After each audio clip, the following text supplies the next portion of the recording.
오늘은 주의 손이 함께하는 교회라는 제목으로 말씀을 선포합니다. 오늘은 스데반의 순교 이유가 배경이 됩니다. 스데반의 순교 이후에 예루살렘 교회에 핍박이 찾아들게 됩니다. 그로 인해 성도들이 뿔뿔이 흩어져서 생긴 교회가 안디옥 교회입니다. 안디옥 교회는 1세기 복음 역사에 있어서 아주 중요한 역할을 합니다. 먼저는 사도 바울과 바나바의 파송교회가 되어서 로마에까지 복음을 전하는데 중요한 복음의 선교, 세계 선교의 전진기지 역할을 합니다. 또 한 가지는 안디옥에서 양성된 제자들을 통해서 비로소 그리스도인이라고 일컬음을 받게 됩니다.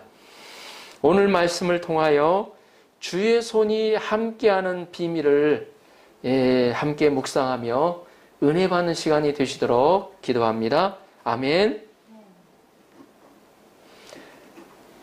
19절을 보십시오. 19절, 자, 한 목소리로 같이 한번 읽어보겠습니다. 시작. 그때 스데반의 일로 일어난 환난으로 말미암아 흩어진 자들이 베니게와 구브로와 안디옥까지 이르러 유대인에게만 말씀을 전하는데, 아멘. 스데반의 일로 일어난 환난으로 인해, 핍박으로 인해 믿는 자들이 흩어지게 되었습니다. 스데반의 일로 대대적인 핍박이 일어났기 때문입니다. 그 흩어진 사람들이 베니게와 구브로와 안디옥까지 가게 되었습니다. 여기서 조금 생소한 지명들이 나오는데 우리 화면을 좀 보여주시겠습니까? 말씀 마지막 부분에 지도가 나옵니다. 좀 보이시나요? 잘 안 보이나? 여기 보면 제일 왼쪽 오른편이구나. 자, 오른편 제일 밑에 부분에 예루살렘이라고 써있죠? 이쪽 보면 섬에 구브로 섬이라고 써있고 또 안디옥이라고 써있죠? 그 안디옥 조금 밑에가 베니게입니다. 페니키아. 보면 아마 잘 알게 보일 겁니다. 나중에 또 여기 구레네라는 곳이 또 나오거든요. 한번 잘 기억해 두시길 바랍니다. 이 베니게는 지금의 시리아, 레바논, 해안지대의 고대 지명으로 그곳에 사는 주민의 명칭이기도 하였습니다. 성경에 나오는 대표적인 도시가 두루와 시돈이 있습니다.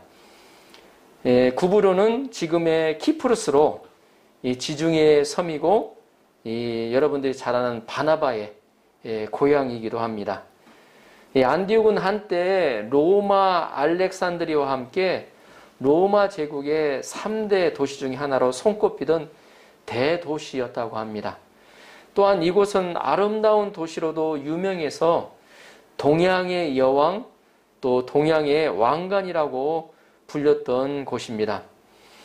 그 당시 수리아 안디옥이라고 불렸고 예루살렘에서 480km 떨어져 있습니다. 480km이기 때문에 여기 동경에서 오사카 정도까지, 한국에서는 말하면 서울에서 부산까지 한 400km 정도 되죠. 서울에서 부산 거리보다 좀 더 먼 거리라고 생각해 볼 수 있습니다. 이를 보면 스데반의 순교 이후에 대핍박으로 인해 믿는 자들이 사방으로 다 흩어진 것을 알 수가 있습니다. 그런데 19절 후반절에 보면 그들의 특징 하나를 기록하고 있습니다. 하반절에 보면 유대인에게만 말씀을 전하는데 라고 나옵니다. 이 흩어진 믿음의 사람들, 그 중에서 어때요? 믿음의 사람들은 오직 유대인에게만 말씀을 전하였다는 것입니다. 이 가장 전하기 쉬운 사람들이 유대인이었기 때문일지 모릅니다. 왜냐하면 언어도 같았고 문화도 같았기 때문입니다. 그러나 선민의식이 강했던 것을 보면 그들은 당연히 유대인에게만 전해야 하는 것으로 생각했는지도 모르겠습니다. 이방인에게는 해당이 안 되는 걸로 생각했을 수도 있습니다. 그런데 그 중에는 헬라인에게도 주 예수의 복음을 전파하는 사람들이 있었습니다. 자, 20절을 보십시오. 20절 같이 한번 읽어볼까요?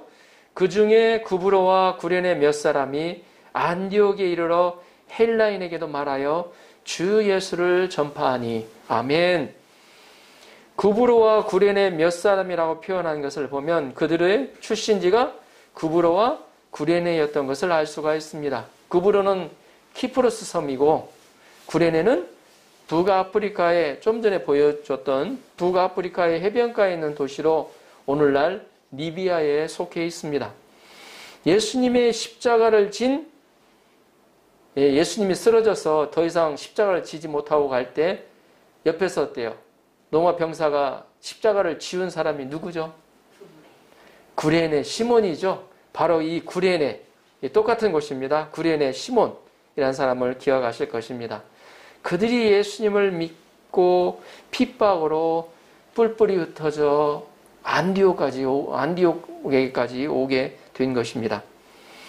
그런데 구브로와 구레네 사람 몇 사람이에요? 헬라인에게도 복음을 전하였습니다. 헬라인은 여러분들이 아시다시피 이방인이었습니다. 헬라인은 유대인들이 멸시하는 이방인들이었습니다. 그러나 헬라인은 그 당시 지혜로운 지성인들이었습니다. 이 헬라인들이 어때요? 그리스 사람들이잖아요. 예? 이 철학의 중심지잖아요. 철학의 중심지. 구브로와 구레네 몇 사람은 이런 헬라인 지성인들에게도 십자가의 복음을 전하였습니다. 부활하신 예수님이 그들의 참된 주님이라고 전하였습니다. 이름 없는 몇 사람은 고정관념을 깨고 이방인에게 주 예수를 전파하였던 것입니다. 이것은 천동설을 지동설로 바꾸는 것 같은 큰 가치관의 변화입니다. 그러자 어떤 일이 일어났습니까? 자, 21절, 22절을 보십시오. 함께 읽어보겠습니다. 주의 손이 그들과 함께 하심에 수많은 사람들이 믿고 주께 돌아오더라. 예루살렘 교회가 이 사람들의 소문을 듣고 바나바를 안디옥까지 보내니. 아멘. 주의 손이 그들과 함께 하심에 수많은 사람들이 믿고 주께 돌아오더라. 할렐루야. 구브로와 구레네 사람 몇이, 그것도 소수의 사람이 헬라인에게도 복음을 전하자 주의 손이 그들과 함께 하였다고 기록하고 있습니다. 창조주의 손이 그들과 함께 하였습니다. 하나님의 권능이 함께 하셨습니다. 그러자 수많은 사람들이 그 결과로 믿는 역사가 일어났습니다. 주님께 돌아오는 놀라운 역사가 일어났습니다. 전혀 믿을 것 같지 않았던 헬라인들에게도 주 예수의 십자가 부활의 복음을 전하니 받아들이고 변화되는 역사가 일어났던 것입니다. 그러자 그 소문이 주위에 퍼져서 예루살렘 교회까지 들리게 되었습니다. 예루살렘에서는 갑자기 깜짝 놀라서 갑자기 이렇게 어떻게 많은 성도들을 어떻게 하면 좋은가 생각하다가 그들을 돕기 위하여 성령과 믿음의 사람 바나바를 파송하여 주었습니다. 우리는 여기서 주의 손이 함께하는 것을 통해 배울 수 있습니다. 어떤 때에 주의 손이 함께하는가입니다. 어떤 때에 주의 손이 함께하는가입니다. 성경에 제가 주의 손을 검색을 해보았습니다. 주의 손은 하나님의 권능, 하나님의 소유를 표현하고 있습니다. 특히 구약에서는 출애굽할 때 큰 능력으로 구원하신 하나님의 그 능력의 손으로 표현하고 있습니다. 이스라엘 백성들이 어때요? 출애굽의 역사가 하나님의 큰 능력의 역사 아닙니까? 예? 홍해가 갈라지는 역사가 어떻게 쉬운 일입니까? 한번 생각해 보십시오. 그뿐만 아니라 10가지 재앙을 통하여서 어때요? 철저히 애굽을 어때요? 예? 애굽 가운데서 그 어때요? 예, 구원해 가시는 그 하나님의 놀라운 손길을 볼 수가 있습니다. 이스라엘 백성들이 홍해를 건너고 난 후에 출애굽기 15장에 모세의 노래 찬송시가 나옵니다. 그 중에 15장 6절에 다음과 같이 기록하고 있습니다. 여호와여 주의 오른손이 권능으로 영광을 나타내시니이다. 여호와여 주의 오른손이 원수를 부수시니이다. 아멘. 신명기 9장 26절에는 이렇게 기록하고 있습니다. 여호와께 간구하여 이르되 주 여호와여 주께서 큰 위엄으로 속량하시고 강한 손으로 애굽에서 인도하여 내신 주의 백성 곧 주의 기업을 멸하지 마옵소서. 이스라엘이 범죄함으로 인하여 하나님이 어때요? 송아지 우상까지 어때요? 만드는 그들을 어때요? 멸하시고자 하셨을 때 모세가 40주야로 하나님 앞에 나아가서 금식하면서 먹지도 않고 금식하면서 하나님께 메어달리며 백성들을 구원해 주시도록 용서해 주시도록 기도하는 내용입니다. 느헤미야와 다니엘도 느헤미야서와 다니엘서에서 주의 손을 큰 권능과 강한 손으로 표현하고 있습니다. 다윗은 역대상 29장 12절에서 주의 손에 부와 귀가 있고 권세와 능력이 있고 모든 사람을 크게 하심과 강하게 하심이 있다고 고백하였습니다. 신약에 와서는 세례 요한에게 주의 손이 함께하였다는 내용이 나옵니다. 누가복음 1장 66절에 이렇게 나옵니다. 듣는 사람이 다 이 말을 마음에 두며 이르되 이 아이가 장차 어찌 될까 하니 이는 주의 손이 그와 함께 하심이러라. 이를 종합해 보면 주의 손은 창조주 하나님의 권능의 상징이고 주의 손이 함께하는 것은 강력한 하나님의 임재를 뜻하는 것을 알 수가 있습니다. 주의 손이 함께 하시는 곳에는 하나님의 선한 계획과 뜻이 있다는 것을 알 수가 있습니다. 이를 볼 때 하나님은 구브로와 구레네 몇 사람에게 헬라인에게도 복음을 전한 것을 매우 기뻐하셨고 강력하게 역사하셨음을 알 수가 있습니다. 이는 예수님이 부활하시고 하늘로 승천하실 때 제자들에게 마지막 지상명령으로 주신 말씀을 생각나게 합니다. 마태복음 20장 18절에서 20절은 기록하고 있습니다. 예수께서 나와 말씀하여 이르시되 하늘과 땅의 모든 권세를 내게 주셨으니 그러므로 너희는 가서 모든 민족을 제자로 삼아 아버지와 아들과 성령의 이름으로 세례를 베풀고 내가 너희에게 분부한 모든 것을 가르쳐 지키게 하라. 볼지어다 내가 세상 끝날까지 너희와 항상 함께 있으리라 하시니라. 사도행전 1장 8절 여러분들 암송하고 계시죠? 함께 암송해 보겠습니다.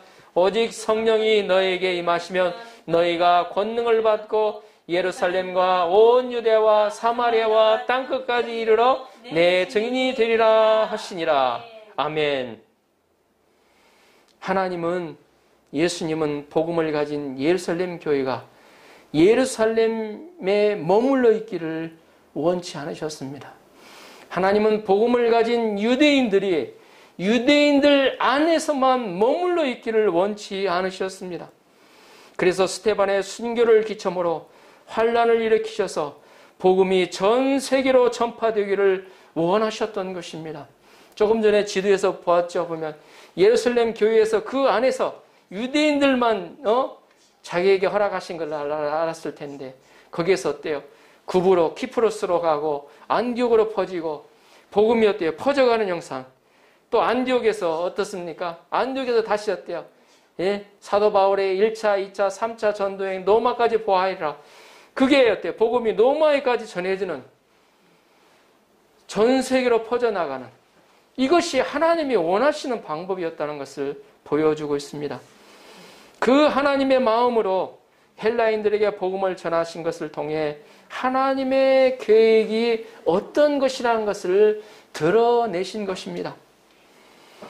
예수님의 지상명령에 순종한 몇 사람을 통하여 안디옥 교회는 이방인 선교의 중심 교회가 되었습니다. 복음을 전한 이들의 이름도 나와 있지 않습니다. 그러나 그들은 믿음의 영웅들이었습니다. 이들은 어때요? 하나님의 어때요? 절대적인 예수님의 어때요? 지상명령에 순종하고자 몸부림친 사람들이었습니다. 이들은 또한 10평 정도밖에 되지 않는 동굴에 모여서 이 안디옥 교회가 처음에 되게 그 주위에 있는 보통 산들이 바위 산들이 많았는데 그 안에 어때 동굴들이 많았다고 합니다. 되게 이제 처음에 안디옥의 교회의 이제 성도들은 그 동굴 안에 모여서 예배를 드리기 시작했다고 합니다. 이들은 10평 정도밖에 되지 않는 동굴에 모여서 말씀을 공부하고 하나님께 모여서 예배를 드렸습니다. 안디옥 교회는 성령의 지시가 있는 교회였고 기도하는 교회였습니다. 기도했을 때 그들이 말씀을 배우고 기도했을 때 성령이 그들에게 지시를 해서 사울과 바나바를 어때요? 선교사로 세워서 그들을 통해서 어때요? 1차, 2차, 3차 전도여행을 기도로 지원하는 교회로 하나님께서 쓰신 것입니다. 바울의 1차, 2차, 3차 전도여행을 쭉 살펴보다 저번에 작년 그 공부하는 기회가 있었는데 꼭 보면 이 안디옥 교회에 들러서 선교 보고를 합니다. 예루살렘에 들르더라도 꼭 안디옥에 가서.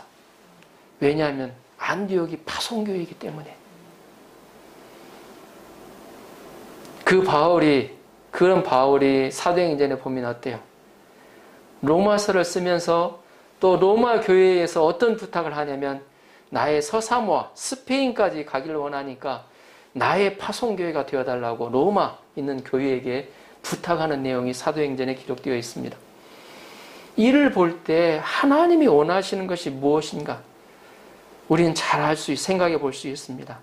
하나님이 원하시는 것은 내 교회, 내 안에 복음이 영접한 것으로 끝나는 것이 아니라 나를 통해서 또 한 사람이 복음을 듣고 또 나를 통해서 어때요? 또 단체, 다른 조직, 또 어때요? 에?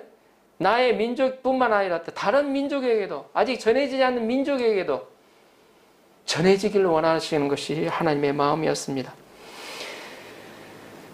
그들은 어때요? 사울과 바나바를 통하여 어때요? 터키, 유럽의 첫 관문인 그리스, 더 나아가 세계의 중심인 로마에까지 복음을 전하는데 기도하고 지원하는 파송 교회가 되었습니다.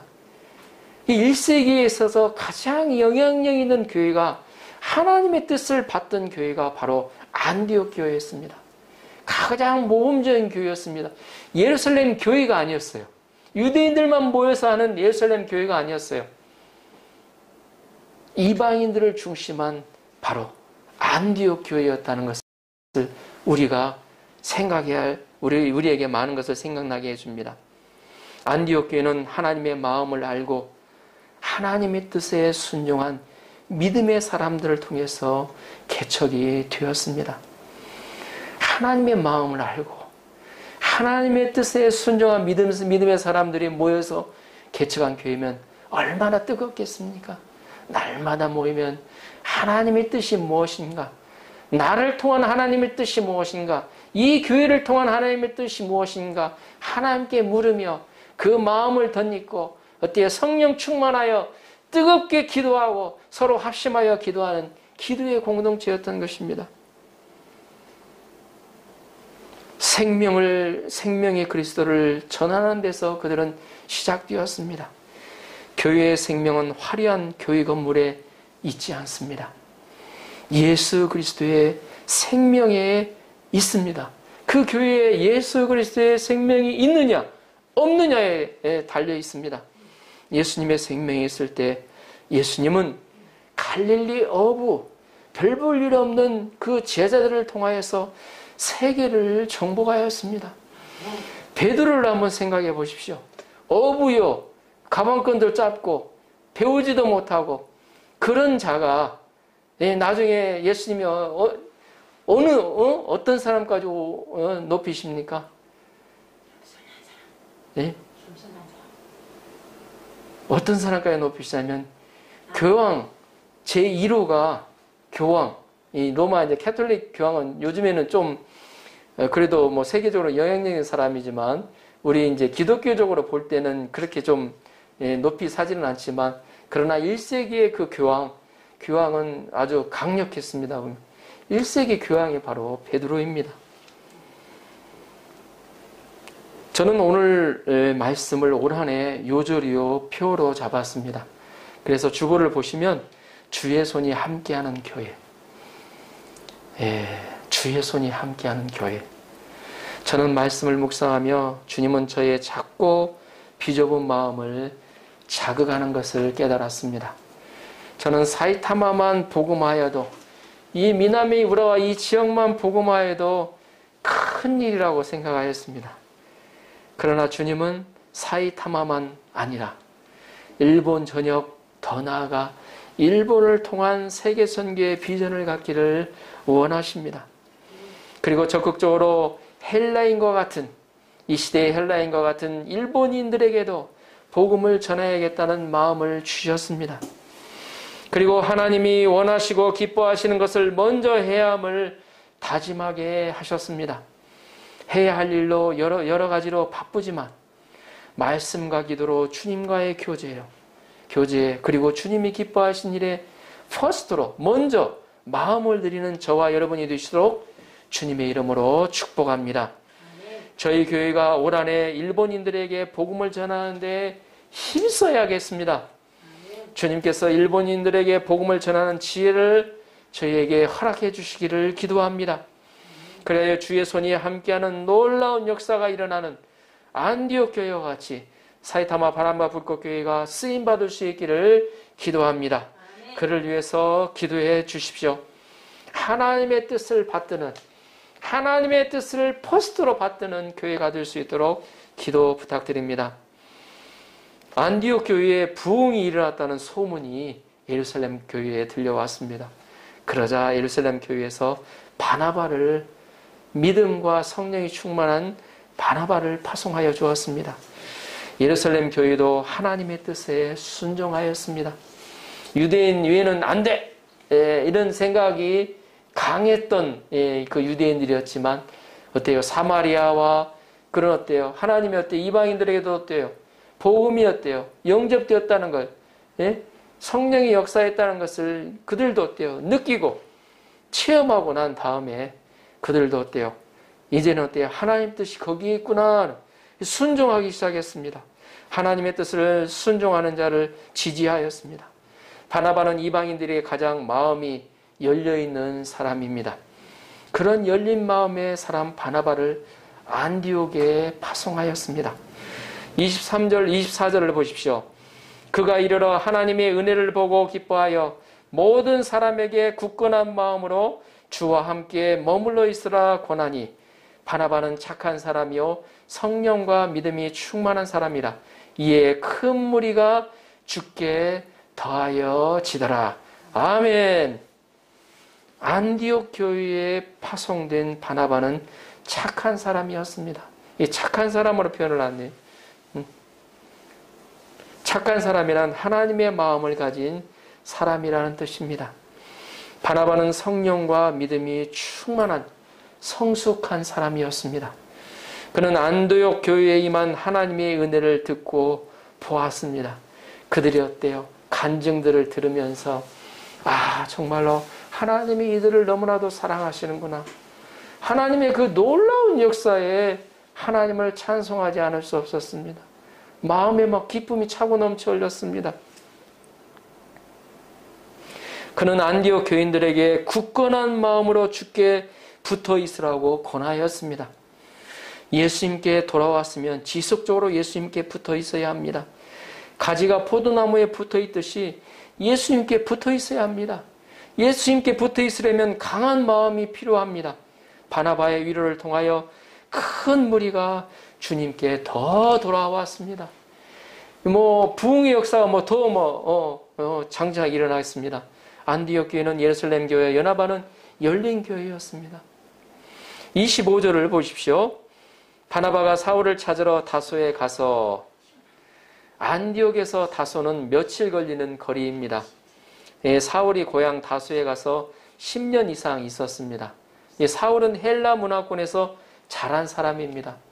볼 때 10년 전에 우리 그 예루살렘 교회에 바나바가 소개를 시켰던 사람이 바로 바나바입니다. 이 사울을. 근데 그 사울이었대요.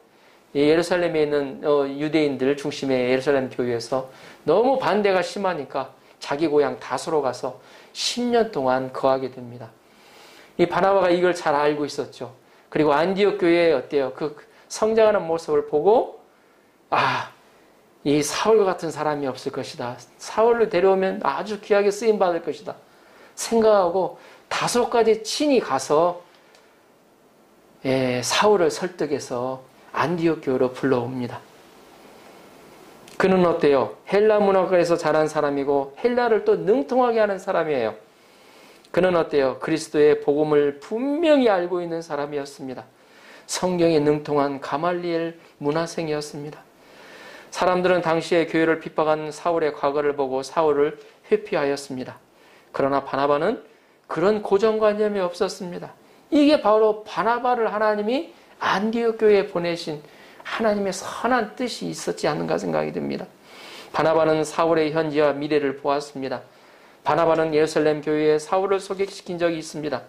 그로부터 지금은 10년이 지났지만 바나바는 지금 안디옥 교회를 도와주다 보니 사울이 절실히 생각났던 것 같습니다. 하나님이 그를 필요로 한다는 것을 알았습니다. 그는 사람을 믿어주는 사람이었어요. 그를 통하여 위대한 사도 바울이 역사의 현장에 등장하게 된 것입니다. 이 바나바는 나중에 마가도 영접하고 마가도 키워줍니다. 바나바는 사울을 소개시켜주고 자신의 이름은 점점 소멸되어 갑니다. 그러나 바나바는 좋았습니다. 우리 사이는 훌륭한 사람이 있으면 시기하고 끌어내립니다.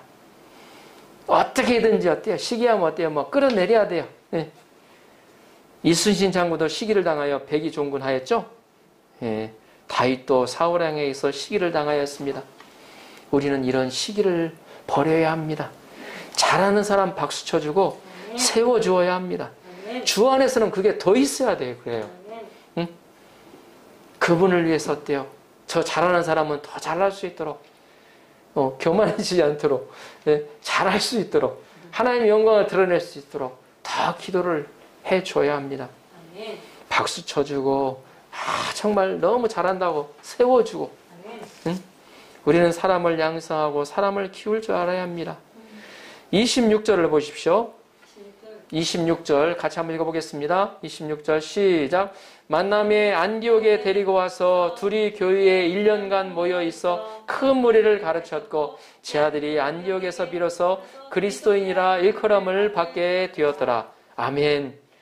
바나바는 다소까지 가서 바울을 데리고 안디옥에 왔습니다. 바나바와 바울은 안디옥에서 성경을 가르치는 일에 전념하였습니다. 성경 공부 시간을 정해놓고 어떤 사람은 1대1로 어떤 사람은 또 그룹으로 줌으로 성경 공부를 섬겼습니다. 시간만 되면 말씀을 섬기는 일에 힘썼습니다. 화장실 갈 시간도 별로 없을 정도로 바나바가 주가 되고 바울이 종이 된 것이 아닙니다. 바나바는 바울을 세우고 그와 함께 동역하여 말씀을 가르치고 복음을 전하는 데 힘썼습니다. 그들이 성경을 가르쳤을 때 안디옥 성도들이 예수님을 인격적으로 만나고 성령 충만하여 그리스도의 증인이 되었습니다. 믿는 그들에게서 그리스도의 향기가 나오게 되었습니다. 그리스도의 냄새라고 하면 별로 좀 좋지 않은 개념이 향기가 나와. 그리스도의 향기. 저 사람을 보면 왠지 어때요? 사랑으로 인해서 어때요? 감동이 되는 마음의 그 감동을 느끼는 그 향기가 흘러나오는 사람들이죠. 보면.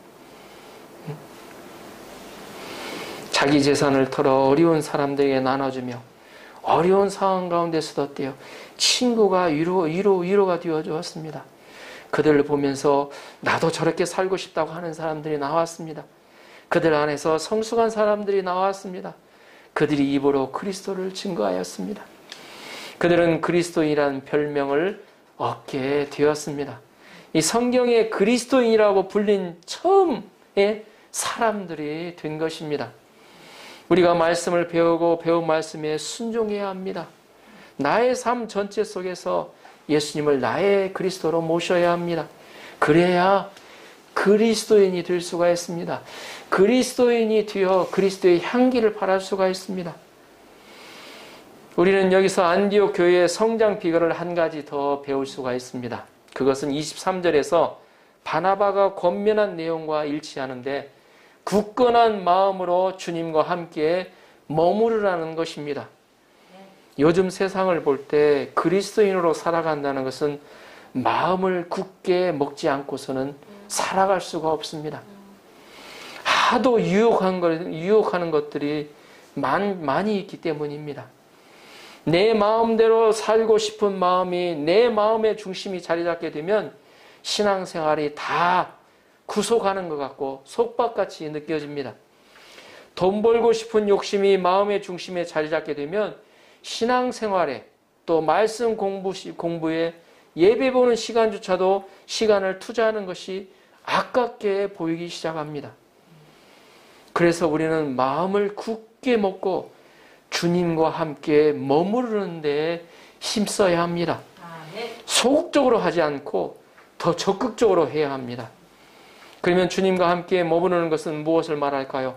바로 주님과의 친밀한 교제입니다. 주님과의 친밀한 교제를 하기 위해 우리는 큐티를 하고 또 기도를 하고 말씀을 공부합니다. 또 성경을 읽습니다. 친밀한 교제라고 했을 때 보면 우리 연애할 때를 좀 생각해 보면 잘 알 수가 있습니다. 연애할 때 보면 어때? 보통 사람들 보면 어때요? 예? 상대에게 어때요? 뭐 직장생활 하면서도 밤새도록 어때요? 아침 새벽까지 같이 얘기를 해요.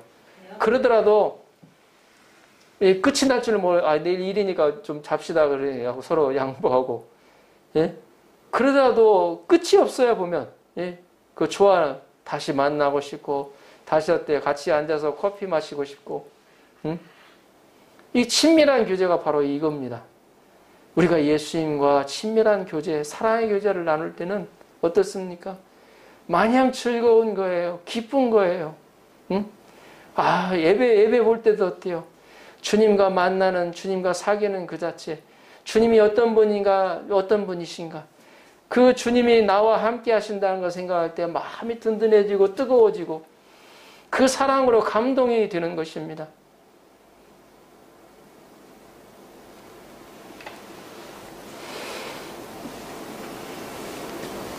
우리가 왜 주님과 친밀한 교제를 해야 합니까? 바로 성장하기 위해서, 성숙해지기 위해서입니다. 그것이 주님이 원하시는 것이기 때문입니다. 우리가 성숙해지고 또 어때요? 성장을 하게 되면 우리 안에 어때요? 그리스도의 향기가 흘러나와요. 그리스도의 향기가 흘러나오면 어때요? 말 자체를 안 하더라도 어때요? 그 자체가 어때요? 전도가 돼요. 하나님의 영광이 드러나게 돼요. 저 사람은 왜 저렇게 사람이 괜찮아 보이냐? 그러면 예수님 믿는 사람이래. 그러면 어때요? 나도 한번 예수님 믿어볼까? 그런 생각을 가지게 된다는 것입니다. 그런데 예수님 믿는 사람이 어떻게 되겠습니까? 예? 사기치고 그런 얘기 듣다 보면 예수님 믿으려고 어때요? 믿을 마음이 어때요? 싹 사라져 버리는 거예요. 올 한 해 사이타마 바람바 불꽃교회에서 주님과의 친밀한 교제를 통해서 내적, 위쪽으로 성장하게 하시고 또 성숙해서 주위로부터 그리스도인이라고 일컬어지는 역사가 일어나기를 기도합니다. 그리하여 1세기 안디옥 교회와 같이 주님께 귀하게 쓰임받는 교회가 될 수 있도록 기도하여 주십시오. 아멘.